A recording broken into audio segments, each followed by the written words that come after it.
The liberated life is the abandoned life. Abandonment. My friend, do you understand abandonment? Let's say you have a car and you want to get rid of it, but you don't want anybody to know it was yours. You see.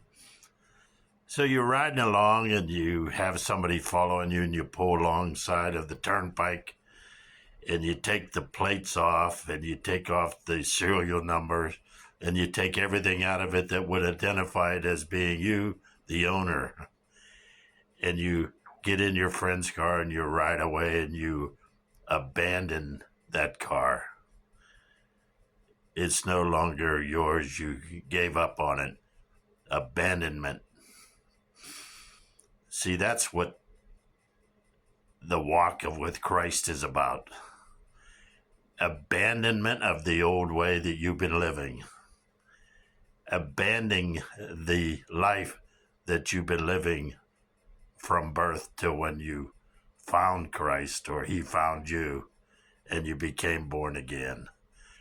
When you see Christ, when you spiritually experience and have a relationship with the living Spirit of Christ, the Holy Ghost, you will see how little your life is without him, before him.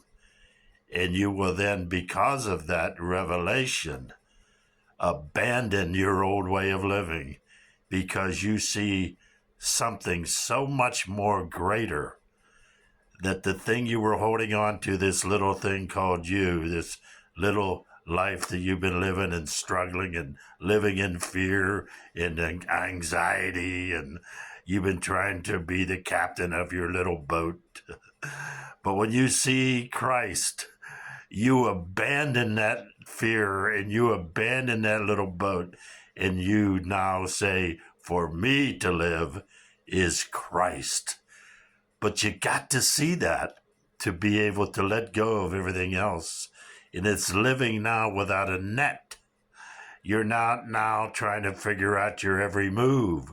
You've abandoned yourself to him, knowing that he is so much better and higher and more profitable for you to live that way.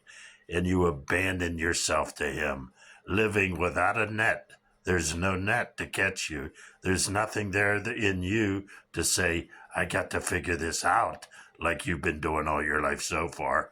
You know, all the anxiety medication you're taking and all the therapy you're seeking because you're really trying to run your own little boat and you're scared. You should be scared. If you're the only thing you have, you should be terrified. You're not enough. It's not working. My friend, you got to see Christ. Ask God to reveal himself to you.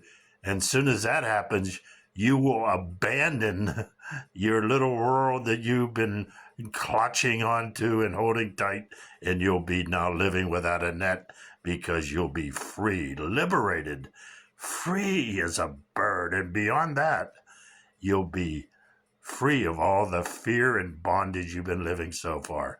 What a liberation. And you can't experience that through your mind.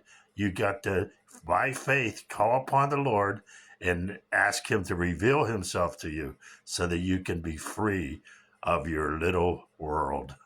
It's not working, my friend.